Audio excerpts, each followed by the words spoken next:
Hello warriors, I hope you're all doing amazing. In this video, we will revise all the methods of costing very quickly to help you in your 1.5 days revision before examination.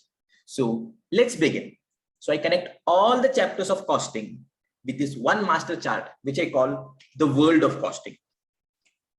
So what is costing? It is the systematic process of ascertaining cost. Then we have the elements of cost.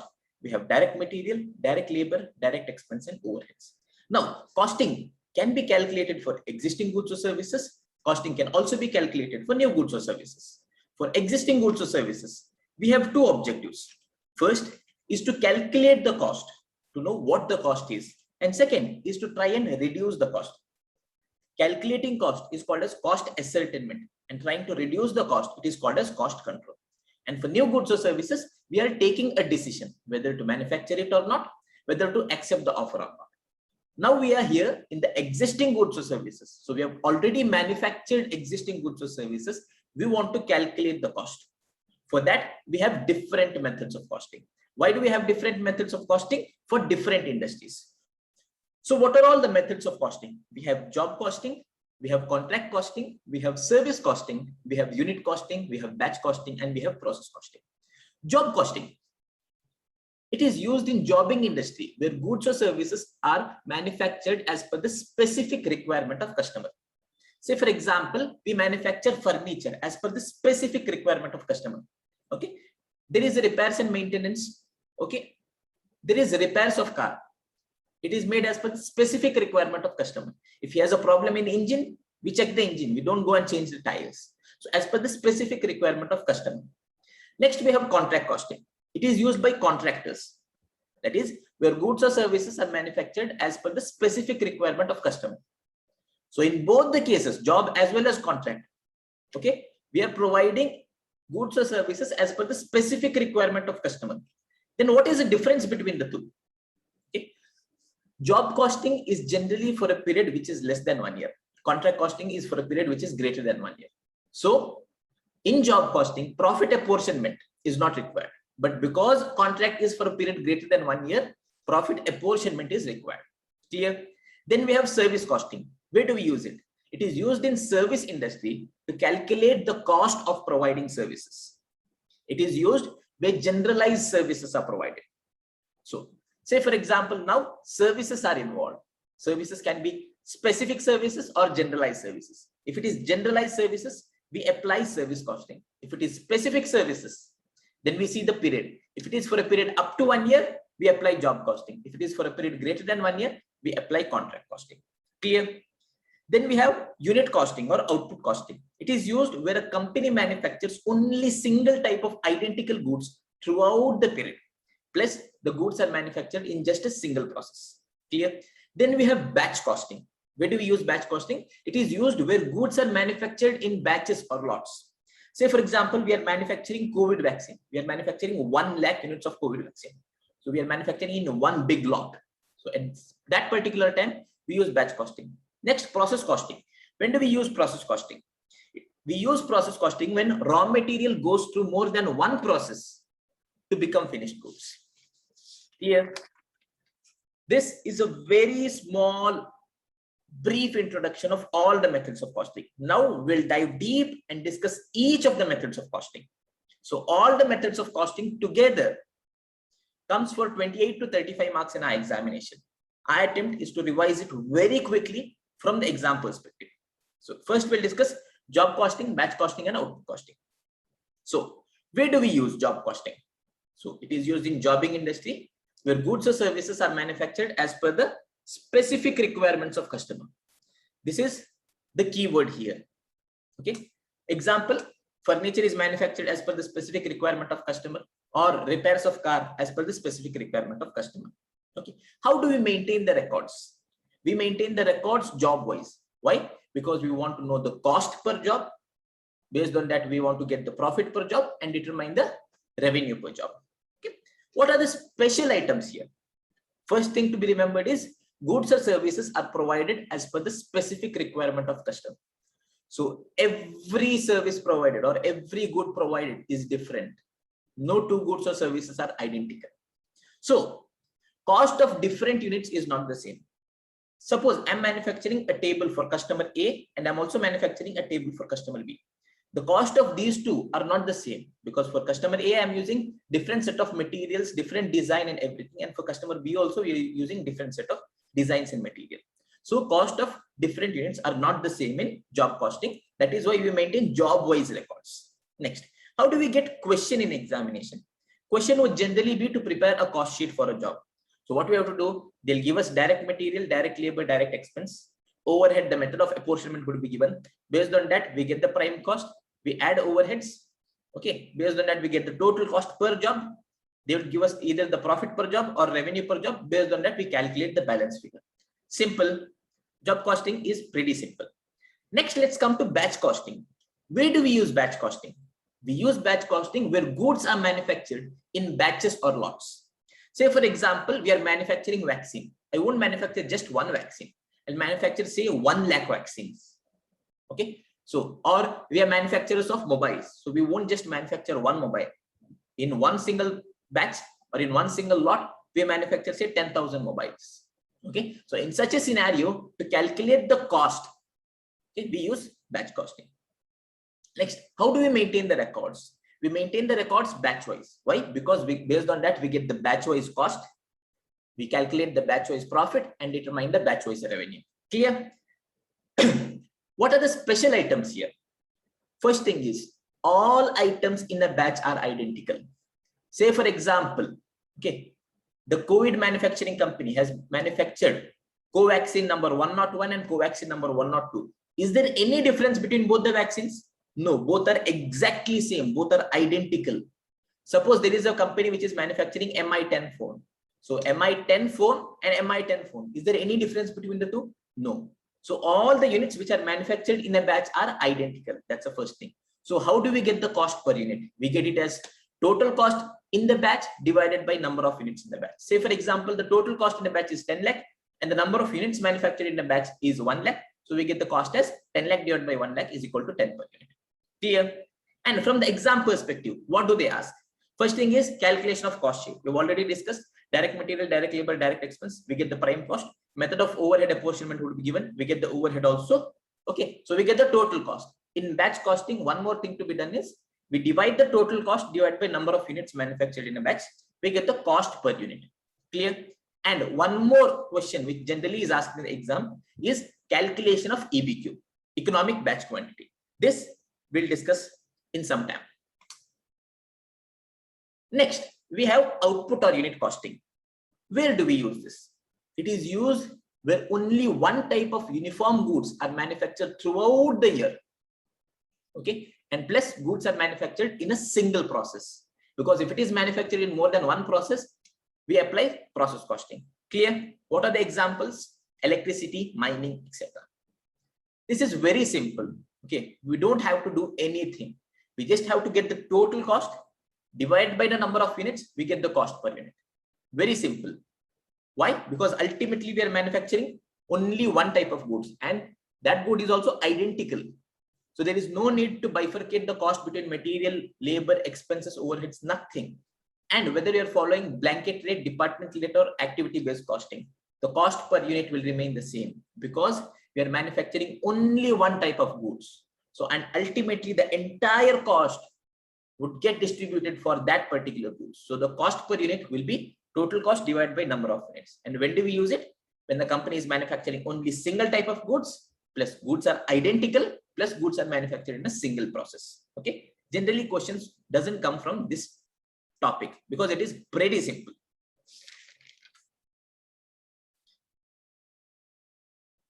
Now let's go ahead to one final concept from this chapter, that is economic batch quantity. We've all heard of economic order quantity. We've discussed that in detail. So now what is economic batch quantity and how it is different from economic order quantity? Okay, from a calculation perspective, it is more or less same as economic order quantity, EOQ. But from a conceptual perspective, both are ultimately different. So what is our objective in EOQ? How many units of raw material we have to purchase so that the total inventory cost is minimum. Our objective is to see how many units of raw material should be purchased. What is the objective in economic batch quantity? How many units of finished goods should be produced in a batch so that the total production cost is minimum? Here, our objective, our focus is on finished goods. So in economic order quantity, the focus is on raw material. And in economic batch quantity, the focus is on finished goods. You know this, you know the entire difference. Okay. So what are the three costs to produce goods? First, we have the production cost. Okay. That is the cost incurred to produce the goods or services. Then associated or support cost. First, we have the machine setup cost. Okay. To produce the goods, we have to set up the machine, that cost. Then we have the carrying cost of finished goods. From the time goods are produced till the time they are sold, we have to incur the carrying cost. That is also a cost. So what is our objective?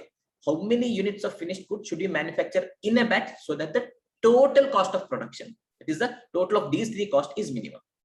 Okay. I've already discussed all the things approaches in EOQ, so I'll not discuss everything again. Let's see the difference between EBQ and EOQ. Okay. And very simply and in less time, we'll discover everything. First thing, what is EOQ?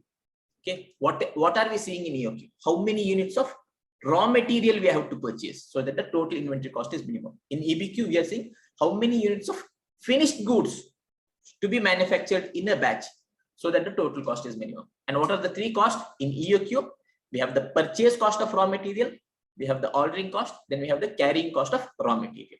In EBQ, what do we have? We have the production cost of finished goods, then we have the machine setup cost, then we have the carrying cost of finished goods. Clear? Then formula. What is the EOQ formula? It is square root 2 AO divided by C, where A is the annual demand of raw material, O is the ordering cost per order, and C is the carrying cost per unit per annum of raw material. In EBQ, what is the formula? It is square root 2 DS divided by C. More or less same.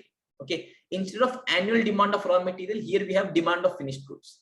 Instead of ordering cost per order, we have here setup cost per setup, that is the cost per setup. And instead of carrying cost per unit per annum of raw material, we have the carrying cost per unit per annum of finished goods. As simple as that. Okay. Now let's discuss the three costs separately and see what is the commonalities and what is the difference. Okay. First is the purchase cost of raw material here and production cost of finished goods. Calculation is pretty simple. It is the cost per unit into number of units. Next, we have the ordering cost. How do we get ordering cost? It is the cost per order into number of orders.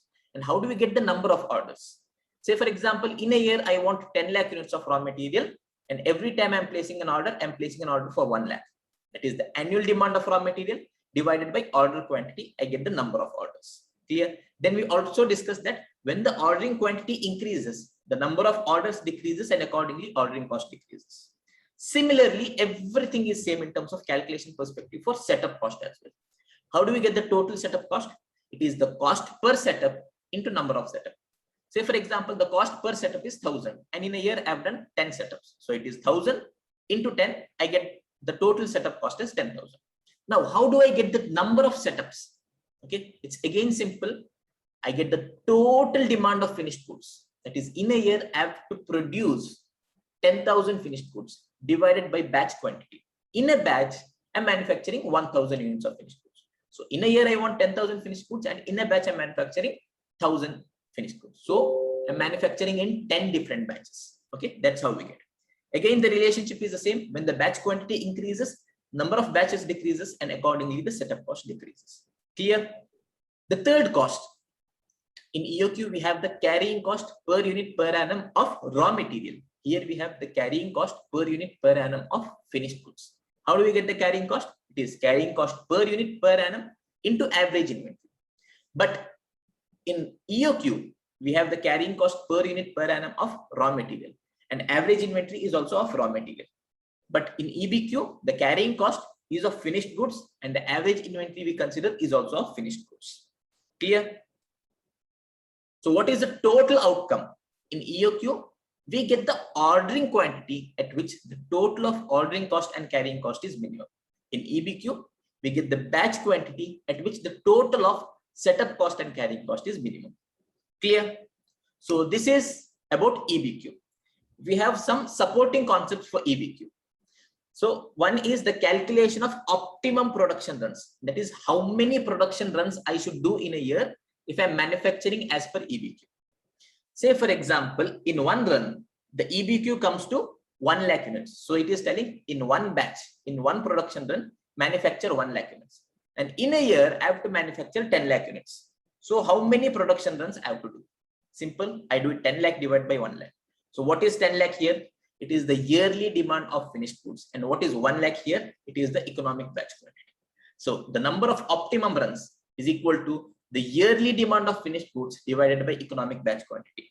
If it comes in decimals, always round up. Clear? Next, we have the time between two production runs. How do we get it? We got the optimum runs. I came to know that in a year, I have to do 10 production runs. So now I have to see how much time does one production run take. Okay, so in 365 days, I'm doing 10 production runs. So in 365 days, I'm doing 10 production runs. So one production run runs for how many days? So it is again simple cross multiplication. We get 365 days divided by the optimum production runs. That is 365 days if you want in terms of days, or 52 weeks if you want in terms of weeks, or 12 months if you want in terms of months. That is a numerator, and we divide it by the optimum runs. Clear? If question tells that consider 360 days in a year or 300 days in a year, accordingly take it. Clear? With this, we are done with job costing, batch costing, and unit costing. Now let's go to the next method of costing, that is contract costing. What is contract costing? It is just an extension of job costing. Okay, so where do we use it? It is used by contractors to ascertain the cost of contract. Clear? So what is the difference between job costing and contract costing? What is the similarity? In both these methods of costing, we are providing goods or services as per the specific requirement of customer. Job costing is used to calculate cost in jobbing industry, that is where goods or services are provided as per specific requirement of customer. Contract costing is used by contractors. Here also goods or services are provided as per specific requirement of customer. Then what is the difference? Job is generally for a period less than 1 year, but contract is generally for a greater period, that is more than 1 year. And so because contract is for a period greater than 1 year, profit apportionment is required here, whereas it is not required in job costing. Then we have the different types of contracts. We have cost plus contract, we have fixed price contract. Even in fixed price contract, we have complete contract method and proportionate completion method. It might be a possible question for theory, so just have a look into that. I've given you the top 50 questions. I've given you top 50 theory questions. So without fail, have a look into that. Next, the main area in this chapter, the crux of this chapter is preparation of contract account. What is the objective? I am a contractor. I want to see what is the revenue per contract, what is the cost per contract, and ultimately what is the profit I'm incurring per contract. Okay, so how do I get it? Okay, for every contract, prepare a contract account. So how do you prepare a contract account? It is very simple. The format is very simple, a simple accounting format. In the debit side, put all the expenses, and in the credit side, put all the incomes. As simple as that. So cost we put in the debit side, revenue we put in the credit side. So whatever is the difference, is it profit or loss, will be coming as balancing figure here. Okay, now let's go and discuss every item in detail. First, let's understand cost. In cost, majorly I have bifurcated into 3 items.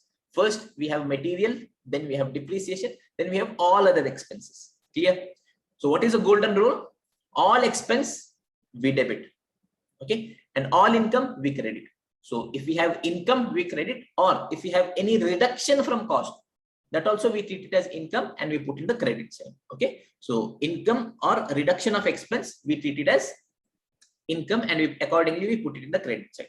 Clear? Material. What is material cost? It is the cost of material consumed, not the material purchased. Just because I've purchased material, it does not become my cost. It becomes my cost only when I consume the materials for the contract. Clear? In simple trading P&L account, we used to do opening stock, purchases, closing stock, and then get the consumption. Only consumption used to be our cost. Similarly, the same principle applies here. Okay, so how do we get things in contract account? Okay, first we have material purchased. What is this? This is the material purchased directly from the supplier. Okay, we purchase directly from the supplier to the contract where work is happening. Next, material from store. Okay, generally what happens in big organizations, they'll be having a separate store wherein they purchase all the materials, and as and when it is required for contract, they issue it from there.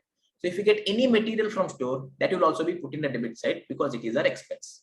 Next, if we return any material because it is faulty, because it is not required, we may return it to the supplier or to the stores department. It will be put in credit side because it is a reduction from our cost. Clear? And then the closing stock of material. I've already said purchase is not our cost, only consumption is our cost. So the closing stock of material, that is the material which are lying in the site at the end of the year, we credit it so as to cancel the cost. Clear? So if we have opening stock, purchase and closing stock, our objective is to get the consumption. So opening stock put in the debit side, purchase put in the debit side, and closing stock put in the credit side. Clear? Next, we have depreciation. So we can follow one of the two approaches. Say for example, we purchased a machine for 80,000 and at the end of the year, the carrying amount is 72,000. So net effect is we have a depreciation of 8,000. So how do we show this in contract account? We have two different methods.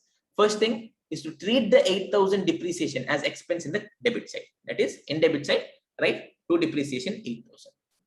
Another method is to write the opening balance of plant in the debit side as cost and write the closing balance in the credit side. So how does it happen? See, our purchase price is 80,000. We write it in the debit side, 80,000. The closing value is 72,000. We write it in the credit side. Net effect is the same. What is the net effect? Net effect is writing depreciation of 8,000. So we can follow any one of the two approaches. ICAI generally follows the second approach. So it is suggested that we write the opening value of plant in the debit side and the closing value of plant in the credit side. Clear? Now, if one machine is used for multiple contracts, then how do we do? So then we have to get the proportionate depreciation for every contract based on the number of days we are using. Say for example, we have a crane which is used for 5 different contracts. So what you have to do? First, you have to get the total depreciation of the crane. Then you have to multiply it by number of days divided by 365 to get the proportionate depreciation. Clear? Then we have all other expenses. The rule is simple. If it is expense, put in the debit side. If it is income or any reduction from expense, put in the credit side. Say supervisor's charges or employee charges or any other charges, okay, which are incurred for the contract, put in the debit side. Clear? So we discussed all the costs. Now let us understand the revenue. Okay. So Modi ji gave me a contract for 1,000 crores. What do I need to do? I need to build a big building. Okay. So it runs over the course of 3 years. So the price I'm getting is 1,000 crores. Clear? So what is this 1,000 crores? It is the total amount contractor is getting from the contract. It is called by the term contract price. So what is contract price? It is the total amount the contractor is receiving from the contract. It is 1,000 crore in our case. Okay. Now I asked Modi ji, how do I get 1,000 crore? Will I get it full upfront on the first day of contract? Will someone give us? Modi ji tells, you build every floor. After every floor, I'm going to give you the proportion payment. I was like, okay. So we have the first year. Okay. On 31st of January. Okay. I've built my first floor. Okay. Now I went to Modi ji. I asked for payment. Okay. Modi ji told how much percent work is complete. For that, we'll make the payment. No issues. Okay. Now, as a contractor, what do I want? I want to tell that a huge percentage of work is complete. Say, for example, 80%, 90%. Okay. What the customer wants to tell that very less work is complete. Okay. So there is a mismatch. So what we have to do is we get certificate from an independent expert. Okay. So we go to an architect. Okay. He gives us a certificate telling that this much percentage of work is done. Okay. So we went to an architect. He told us that 30% of work is done. Okay. This is called as work certified. It is the value of work as certified by architect. And once it is certified, it becomes a revenue. Once it is certified that 30% work is done, now I have the right to earn 30% of my revenue. So once it is certified, it becomes our revenue. Clear? Then, so till 31st January, I built a floor. Architect said that 30% work is done. But from 31st January till 31st March, I continued the project. I did even more work. So some more work was done. And at the end of the year, I went again and asked for money. But they said, is another floor complete? I said, no, it is just going on halfway. So he said, the term was that only when the next floor is complete, we make the payment.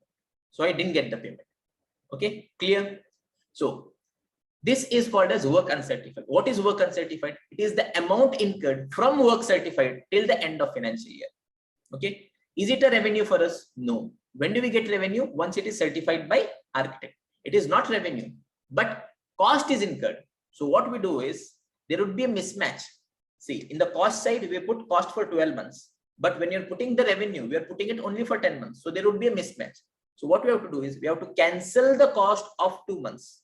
Okay, we have to cancel the cost of work uncertified. So what we do, the cost of work uncertified, we put in the credit side.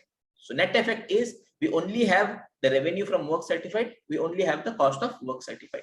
The cost of work uncertified and the revenue of work uncertified gets cancelled. Clear? So let's see the revenues master chart. Okay, we have the contract price, that is a total price of 1,000 crore. Okay, in that work done is, say for example 40% and work not done is 60%. For the 60% for which no work is done, there's no need to worry at all. For the 40% work done, again we have work certified. It is how much is certified by architect. Say for example 30%. And then we have work uncertified. That is work done, but it is not certified. Okay, work certified, we recognize it as a revenue. Okay, so that is the 30% work certified. For that revenue, 300 crore is, say, the revenue we certified. For the work uncertified, we cannot recognize revenue, but we value it at cost to cancel the cost. So suppose the cost is 70 crore for the 10%, we value it at cost to cancel the cost.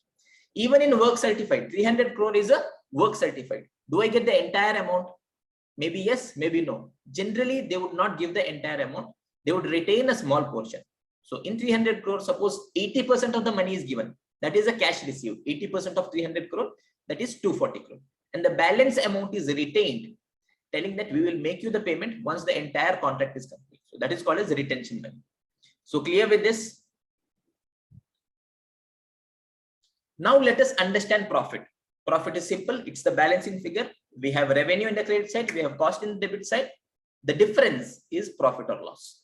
Again, profit, we have different calculations. First, we have calculation of notional profit. It is relevant for both old course as well as new course. Next, we have the profit to be ultimately transferred to P&L account. This is relevant only for new course students. And then we have the total estimated profit. This is again relevant for old as well as new. So the profit to be transferred to P&L account, which is relevant only for old syllabus students. Okay, I have a separate revision video on contract costing in which I've discussed this in detail. So if you open that video and go for approximately around 40 minutes of the video, so between 40 minutes and 50 minutes, we have the complete discussion on profit to be transferred to P&L account. How do we get it? What is it? How it works and everything. Right now, we'll only discuss notional profit and total estimated profit. Clear? So what is profit? Profit is revenue minus cost. Notional profit is also the same, revenue minus cost. Say for example, we have our work certified as 300 crore, cost of work certified as 210 crore, and our total cost is 280 crore. What is the balance? 70 crore. It is the cost of work uncertified. Clear? Now, how do we get notional profit? Notional profit is revenue minus cost. What is our revenue? Only once it is certified, it becomes our revenue. So our revenue is work certified. And now what is our cost? Because in the revenue, we are taking only work certified. To match it, cost also we should take only cost of work certified. Okay. So first formula is notional profit is equal to work certified minus cost of work certified. Clear? What is our work certified? We have it as 300. Cost of work certified is 210. So we get the notional profit as 90 crore. Now, cost of work certified. Can I write cost of work certified as total cost minus cost of work uncertified? Yes. So I have work certified minus the cost of work uncertified. I write it as total cost minus work uncertified. Okay. So work certified, I write it here, minus into minus becomes plus. So I add work uncertified at cost minus total cost. This is the second variant of formula. Okay. So in the example, 300 is work certified, 70 is the cost of work uncertified, and 280 is the total cost. We get 90 crore. So what are the two formulas for notional profit? First is work certified minus cost of work certified. We are matching it. Second is work certified plus cost of work uncertified minus total cost.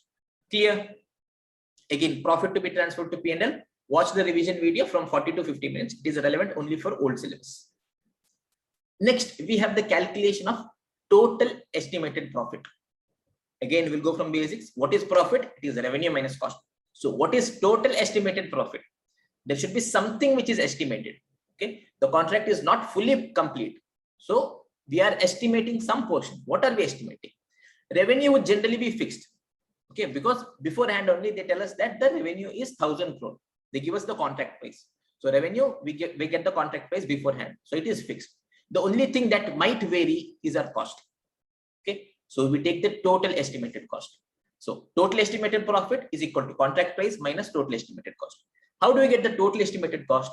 It is the cost we've incurred till date. This is actual and the further estimated cost. So for the future, what are we estimating the cost to be? Okay, so we get the total estimated profit is equal to contract price minus total estimated cost, where total estimated cost is equal to cost till date plus further estimated cost. If question asks, we just need to prepare a simple statement showing the contract price less total estimated cost, getting the total estimated profit. Clear? So we've discussed cost, we've discussed revenue. Based on that, we've discussed the profit. We've discussed everything separately, individually. Now I have put this all in a single contract account. Clear? Next, with this, we are done with the chapter. Let's see some important and tricky adjustments.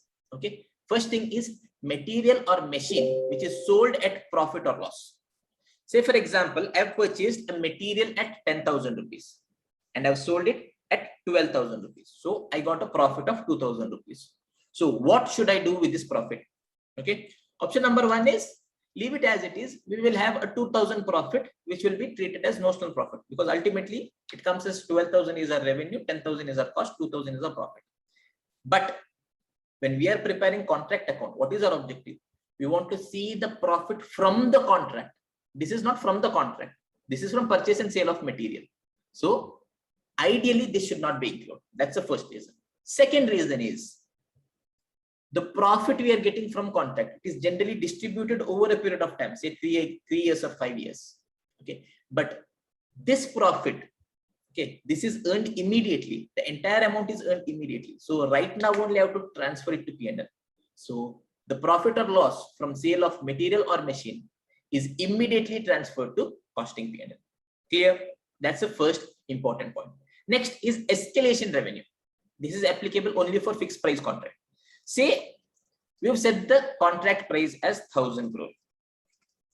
Okay. Originally, I estimated that my total cost would be 800 crore. So I kept a revenue of 1,000 crore so that I can earn a profit of 200 crore. But actually, there was inflation and I couldn't control that, because of which the cost went up to 1,100 crore. Right now, the cost is 1,100 crore. Revenue is 1,000 crore. So we are having a loss of 100 crore. So the contractor does not want to continue with this project. He's telling, I am having loss. I'm having a risk. So what customer tells is, see, you take up the project for 1,000 crore. If there is an increase in cost, which is uncontrollable, whatever is that increase in cost, I'll give you separately. Okay. So what is it? There is an increase in cost beyond the expected range. Generally, we expect an inflation, say for example, 2%. But actually, there is an increase in cost beyond that expected. Plus, that increase in cost is uncontrollable. Then for that amount, the customer will pay the contractor that particular amount. That is called as escalation revenue.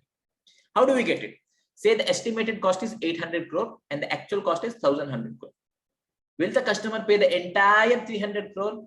No. He'll tell what portion of it is uncontrollable. Only that I'll pay. If it was controllable, if you only didn't supervise, if your labor didn't work efficiently, I will not pay for that. Okay. So the cost we bifurcate into two. First is controllable and uncontrollable. For uncontrollable, customer pays. For controllable, customer does not pay. Okay. What is controllable? Okay. The changes in quantity of raw material. Okay. For manufacturing a building, I had to use 100 bricks, but I've used 150. Why? My employees didn't work properly. They didn't take care of that. Okay. So there is increase in cost, but this was controllable. So for this, customer will not reimburse. So for increase in quantity or for increase in labor hours, okay, it is controllable. So there will be no escalation. But there is increase in material rate. Materials rate was 80 rupees. Now it has come to 150 rupees and it is not in our control. Okay. For increase in material rate or increase in labor rate, it is uncontrollable and escalation would be available. Clear? Next, when we have opening work certified and work uncertified, we said that contract generally goes for a period greater than 1 year. Say, for example, we have a contract which runs for 3 years. So in the first year, 30% work is done. In the second year, cumulatively 70% work is done. And in the third year, cumulatively 100% work is done. Clear? So at the end of 1 year, 30% work is certified and 10% work is not certified. So at the start of the year, we have work certified as 300 crore, work uncertified as 70 crore. And at the end of the year, we have work certified as 700 crore and work uncertified as 780 crore. The question is this 780 completely earned in the second year? No, it is cumulatively earned over first and second year. So when we are preparing a contract account in the year 2, when we are putting revenue, we should only put the revenue for second year, because in the cost, we are only putting the cost for second year. So how do we do that? Okay, the closing work certified and work uncertified, we put in the credit side. Okay, and whatever is the opening work certified and opening work uncertified, we put in the debit side. So what it happens is net effect, we cancel the first year revenue and we will be left with only the revenue of second year. Okay, so whenever we have opening work certified and work uncertified, okay, put that in the debit column so that it gets nullified. Clear? With this, we have ended with the chapter contract costing. So next we have process costing. When do we apply process costing? When raw material moves through more than one process to become finished goods, we apply process costing. Simple. So in process costing, we majorly have 3 types of questions. One is a question with normal loss, and abnormal gain adjustment. These are majorly simple questions. Then we have questions with stock adjustment. That is wherein we have to calculate the number of equivalent units and method of valuation, FIFO weighted average price. And then we have inter-process transferred profits. Okay, the first 2 are comparatively more important from the exam perspective. And if inter-process transferred profit comes in the examination, I suggest try to avoid it or attempt at the very end, because these are generally lengthy questions. It takes so much of time. Okay, so preferable is to attempt it at the end, or if possible, try to avoid it and write another question. Okay, so I have uploaded a video already in YouTube, which is of approximately 1 hour. Okay, in which I have revised process costing with examples. Okay, you can go and watch the same. Okay, it's a very important chapter, process costing, from the exam perspective. Every attempt 8 to 10 marks. So don't miss out that. Go and watch the video. Okay. So we are done with job costing, batch costing, unit costing. We've also discussed contract costing. I've said that for process costing, you go and watch the videos. Now we are left with one final method of costing, that is service costing or operating costing. So where do we use service costing or operating costing? It is used to determine the cost of providing services. Where it is used? Where services are general in nature. Again, so if it involves services can be either specific service or general service. If it is general service, we apply service costing. If it is specific service, if it is for a period up to 1 year, it's job costing. If it is for a period greater than 1 year, it's contract costing. Clear? Service costing is one of the most important chapters. Every attempt we have a 10-mark question. So do not skip it at any cost. Believe me, it is one of the simplest chapters as well. Okay, so what is the objective? We want to calculate the cost of providing services. Where do we apply it? We apply it where services are general in nature. When we know services are general in nature, so the service I'm providing to customer X and the customer Y are general in nature, then what we can do is we can get the cost per unit as total cost divided by number of units. Say for example, in a period, my total cost is 1 lakh. Okay, and the units of service I provided is 10,000. So I can tell that the cost per unit is 1 lakh divided by 10,000 units of service. It is 10 per unit of service. Why can I divide it? Because all the units of service are more or less equal, because we are providing a generalized service. Okay. So in service costing, how do I get the cost per unit of service? It is total cost divided by number of units. When we say the term units, we are actually answering two questions. First is, what is the unit of measurement? Second is, how many units of service are provided? Say for example, we are a manufacturer of car. What is the unit of measurement? It is based on number of cars. And say how many units? Say for example, 100. So I tell, I have manufactured 100 cars. So I want to know the cost per car. Similarly, if I am a milk manufacturer, okay, so what is it based on? It is based on, the cost is based on the liters of milk manufactured. And say in a period, I have manufactured 1 lakh liters of milk. Now I want to say the cost per liter of milk. So together the number of units, I get it as 1 lakh liters of milk. How do I get it? 1 lakh. It is a number. That is how many units of goods or services are provided, and liters of milk. That is what is the unit of measurement. Clear? So again, cost per unit is total cost divided by number of units. First is total cost. Again, number of units. We have bifurcated it further. First is, what is the unit of measurement? Generally for service industries, we take composite unit. Say for example, we go to a hotel. We ask the tariff. They tell it is 1,200. Does it mean that I can pay 1,200 and stay there for infinite number of days? No. It is it for 1 day. Again, it's okay. It's for 1 day. But can I take as many rooms as I want? No. It is also for 1 room.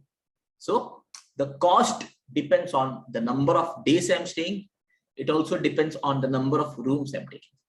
So we combine both of them together and call it room days. That is, it varies based on number of rooms. It also varies based on number of days.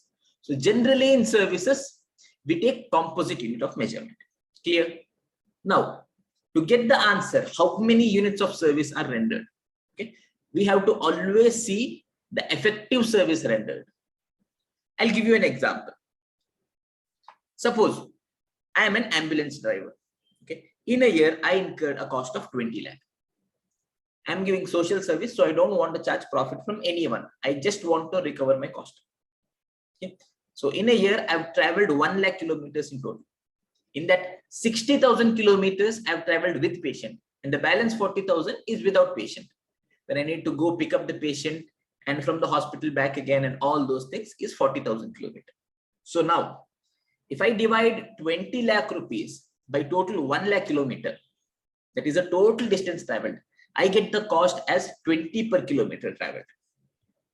Again, if I divide the total cost of 20 lakh over 60,000 kilometer, I get the cost per kilometer as 33.33 per kilometer. Which of these is more appropriate? Is it 20 per kilometer? The answer is no. It is 33.33 per kilometer. Suppose I'm charging 20 per kilometer from my patient. So I charge 20 rupees for every kilometer patient is traveling with me. For how many kilometers my patient is traveling? He's traveling only for 60,000 kilometers. So patient will be willing to pay only for 60,000 kilometers. It's 20 per kilometer into 60,000 kilometers gives us only 12 lakh. But if we are charging 33.33 per kilometer and we recover from the patient for 60,000 kilometers, we can recover our entire cost of 20 lakhs. So we recover the total cost from effective services rendered. So whenever we are telling the term service, it always means effective service, because the total cost is being recovered from the effective services. The effective services should absorb the total cost. So we divide it by only the effective services. Clear? Now let's go in detail. So I got the total cost, I got the number of units, I get the cost per unit. I can add profit per unit and I can determine the revenue or the sales price. Clear? Now let's go in detail. So first question, how do we get the total cost? Generally, it is given in the question. So we don't have to do anything. We just have to add everything. But remain cautious. One place where ICAI tricks us is in the way the data is given to us. Generally, the data would not be uniform. Say, for example, we provide passenger transport services. We own buses. Okay, they give the petrol cost on per kilometer basis. They give the driver's salary on per month basis. They give the repairs cost on per bus basis, and all different costs, they give it on different basis. And in a year, we have 5 buses, we run them for a year.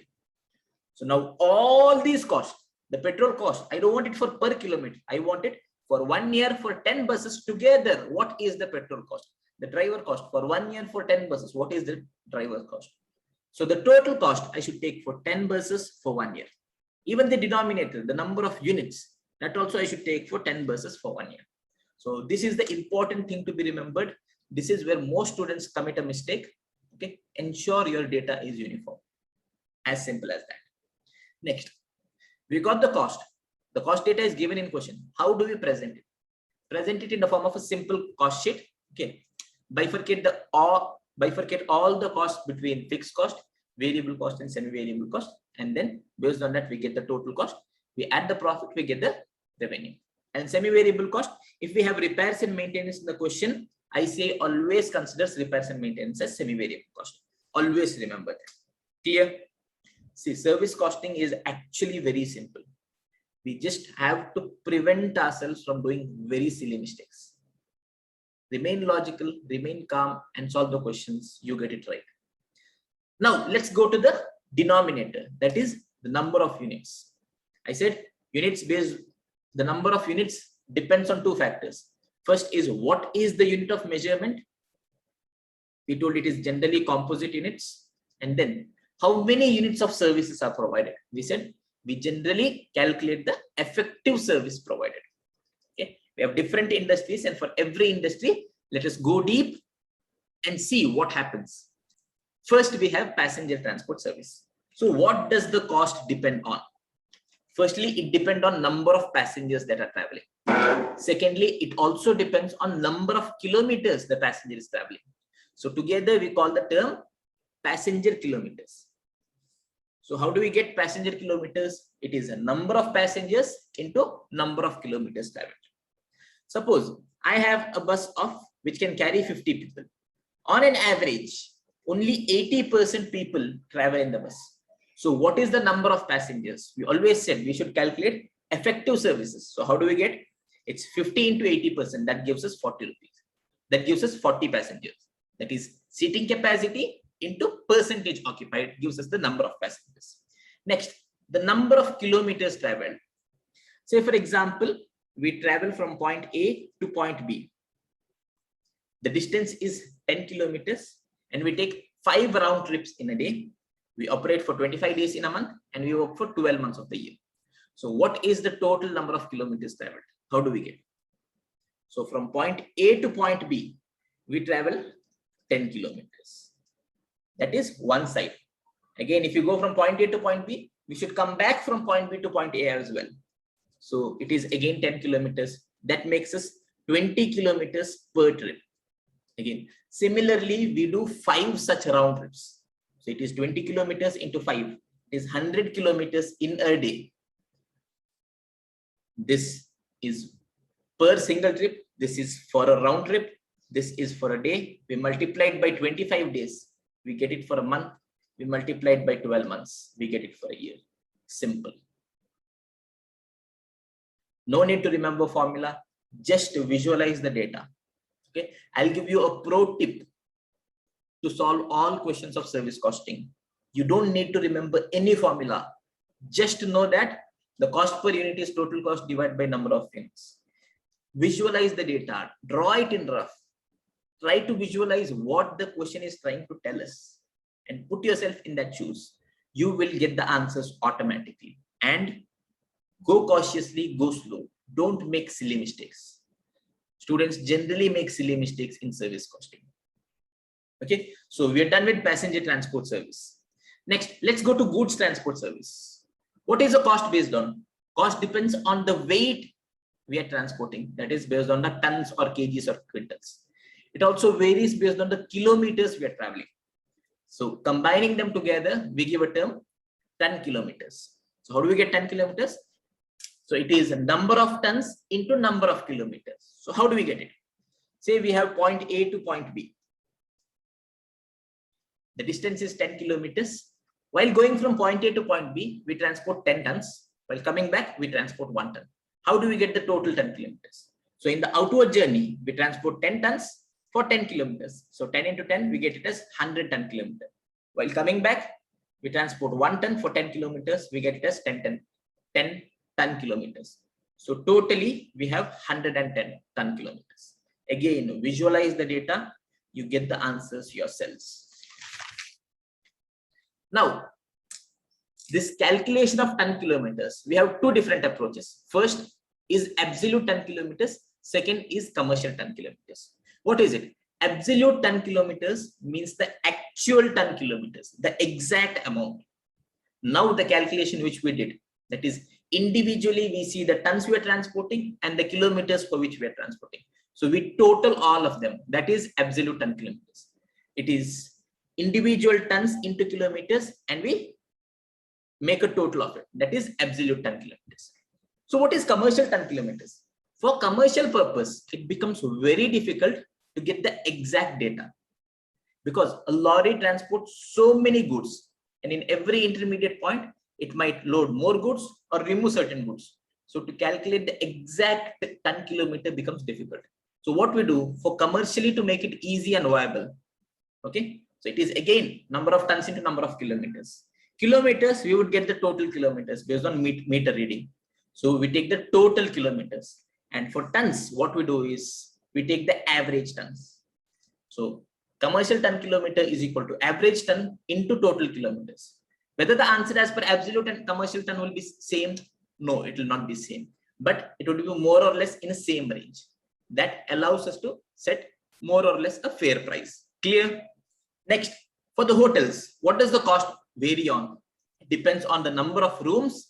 It also depends on the number of days. So we give the term room days. So how do we get room days? It is number of rooms into number of days.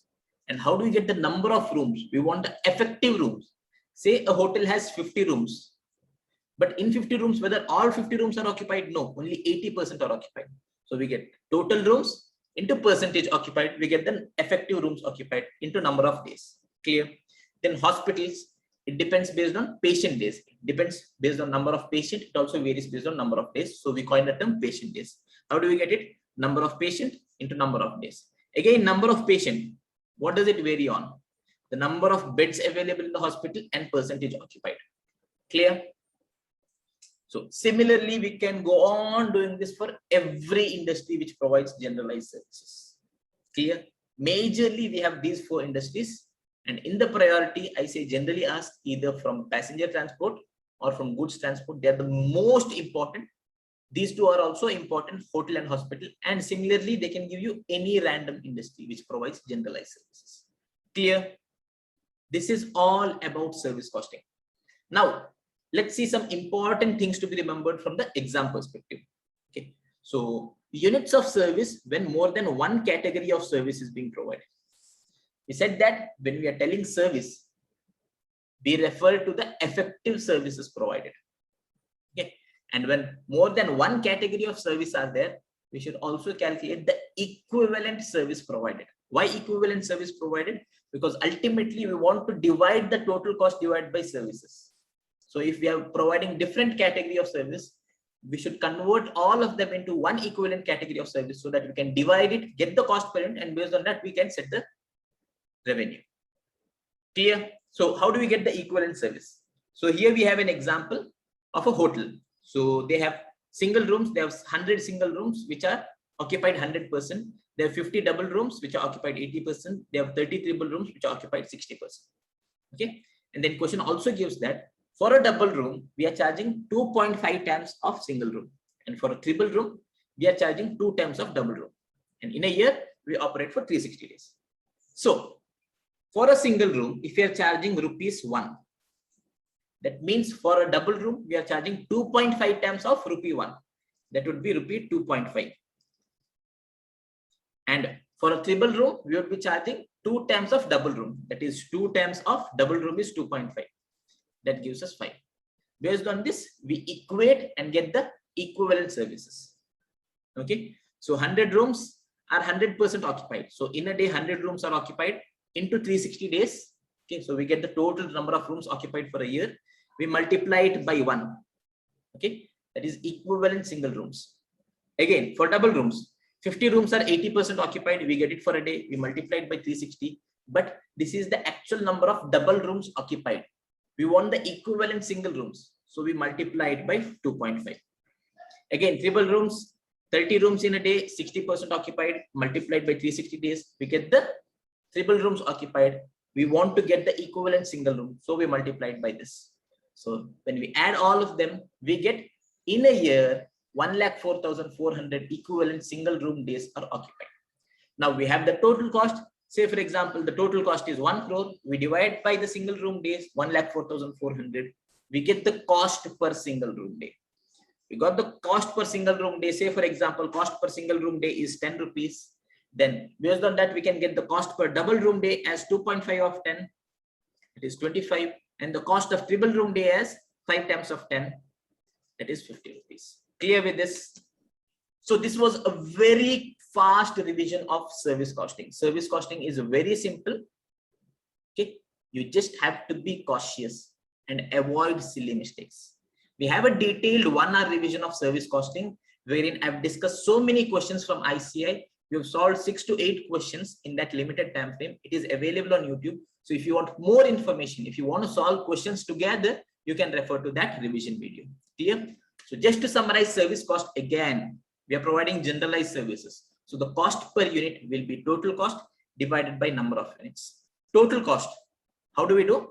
We prepare a cost sheet wherein we bifurcate into variable cost, fixed cost, and semi-variable cost. One thing to ensure that the data is uniform. Next, units. What are we calculating? We are calculating the effective services provided. And when we have more than one category of services, we also convert it into equivalent services provided. And service units are generally composite units. So based on that, we get the cost per unit, we add profit, we get the selling price per unit. Clear? So we have revised job costing, batch costing, output costing, contract costing. The process costing, I've given you the revision videos. We have also revised service costing. With this, we've revised all the methods of costing. This comes for 28 to 35 marks in your CA costing examination. Okay, all the very best for your examination. Stay calm, chill, be present in the moment. Your exam is going to be amazing. All the very best, Rocket Warriors.